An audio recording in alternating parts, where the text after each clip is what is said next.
Salut à tous et bienvenue dans cette nouvelle vidéo de maths pratique.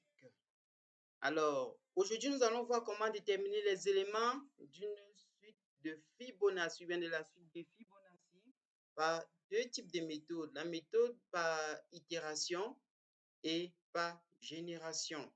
OK? Alors, par itération, nous allons commencer par définir notre fonction def qu'on va nommer Fibonacci.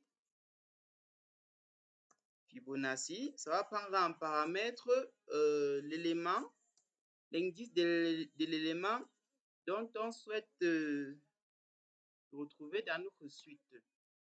Donc, on initialise nos éléments A et B. On va affecter 0, on va les assigner 0, 1 respectivement. Alors, on va dire for i in range n. Qu'est-ce qu'on fait? On assigne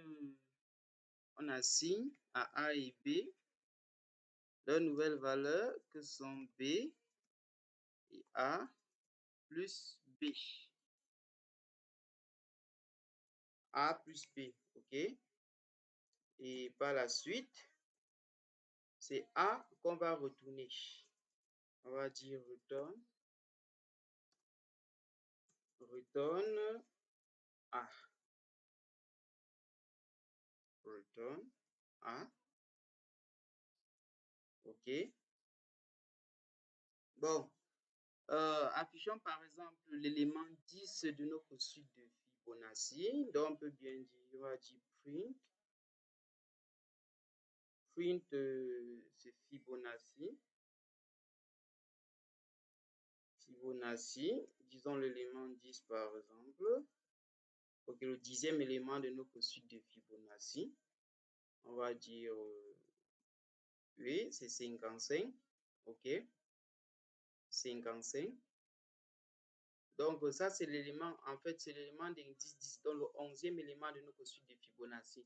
Amusons-nous à afficher les 10 premiers éléments de notre suite de Fibonacci. On va dire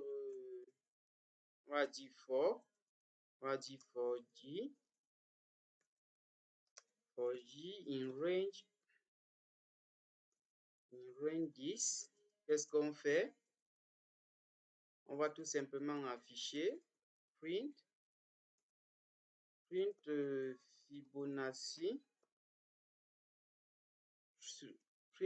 Fibonacci. C'est pas ça paramètre. Ça va prendre un paramètre J puisqu'on veut les 10 premiers éléments de notre suite. OK? Alors, voici ce qu'on a. Voici les 10 premiers éléments de notre suite de Fibonacci. OK? Alors, procédons maintenant par génération. On va écrire j'appellerai ça un générateur. OK, on va dire def, nommons ça suite Fibonacci, qui ne prendra rien en paramètre. On ne prend rien en paramètre. On initialise nos deux variables A et B. On déclare nos variables qu'on initialise à 0 et 1 comme précédemment fait. OK? Alors, qu'est-ce qu'on a? On va dire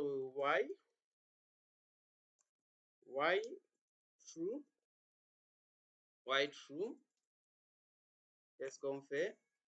On va dire à A, B.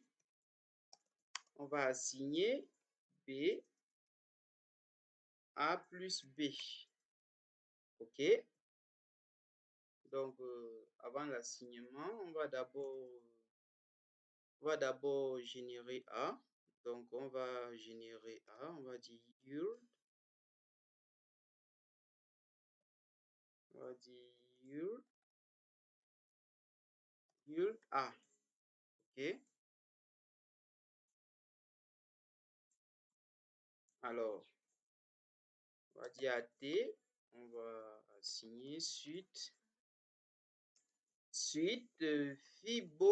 Fibonacci.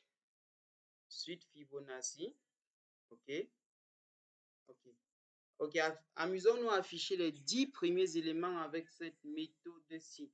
On va dire for J. On va dire for J in range. On va dire for J in range this. In range 10. Qu'est-ce qu'on fait? On va dire ok. On va dire for J in range 10. Qu'est-ce qu'on fait? On affiche on génère, en fait, on génère les 10 premiers éléments de nos reçus de Fibonacci. Donc, chaque pas, on va utiliser la fonction next t. Donc, next t, ok. Il dit function object is not an iterator. Donc, on a print next t for J in range function object is not an iterator. Qu'est-ce qu'on a ici? On a for J in range 10 print next t. Ok. À t, on avait dit suite Fibonacci. Ok. Ok. Ah, d'accord. Donc ici, c'est à t. On va dire à t. C'est à suite. On va affecter suite Fibonacci. Fibonacci. Ici, ça pense à des côtes. Ok. Suite Fibonacci. Ensuite, on va dire for. Donc, on a qu'à copier ici. Comme ça. Coller ça ici. Donc, qu'est-ce qu'on a? On a printé. Ok. Alors, ok. Avec cette méthode, voici les 10 premiers éléments de notre suite de Fibonacci. Alors, on va faire une petite remarque. Alors, on va observer un petit phénomène ensemble. Si on demande, si on réexécute cette fonction-ci, si on réexécute cette fonction-ci, commençons d'abord par notre première fonction. Où est-elle? Si on réexécute cette ligne de code, ici on peut voir, on va dire, on va copier ça. Donc ça c'est lorsqu'on utilisait la méthode par itération. On va dire CTRL V. Qu'est-ce qu'on a ici? On a le même résultat. Donc on a les 10 premiers éléments de notre suite de Fibonacci lorsqu'on reprend la méthode par itération. Mais observons ça. Lorsqu'on prend la méthode par génération qui est celle-ci, on copie. OK. Lorsqu'on refait cette méthode une deuxième fois, qu'est-ce qui se passe?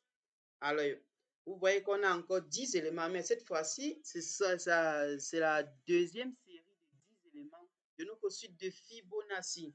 Alors, qu'est-ce que ça veut dire? Alors, le générateur, un générateur, lorsqu'il exécute, lorsqu'il est exécuté, ok, ce qu'il produit, ce qu'il génère est en quelque sorte gardé en mémoire de telle sorte à ne plus refaire le travail déjà fait lorsqu'il sera encore appelé. Ok? Contrairement aux itérateurs là. Dans les itérateurs, lorsqu'ils s'exécutent, lorsqu'on réexécute encore, il recommence le travail à zéro. Or que le générateur, lorsqu'il s'exécute, lorsqu'on réexécute un générateur, qu'est-ce qu'il fait? Il commence là où il s'était arrêté. Il ne recommence pas à zéro. OK? Alors, c'était tout pour cette petite vidéo. Alors, j'espère que vous avez bien apprécié. C'était juste une petite vidéo de rien du tout. Bon, si vous avez apprécié, n'oubliez pas de liker, partager, s'il vous plaît. Et à la prochaine.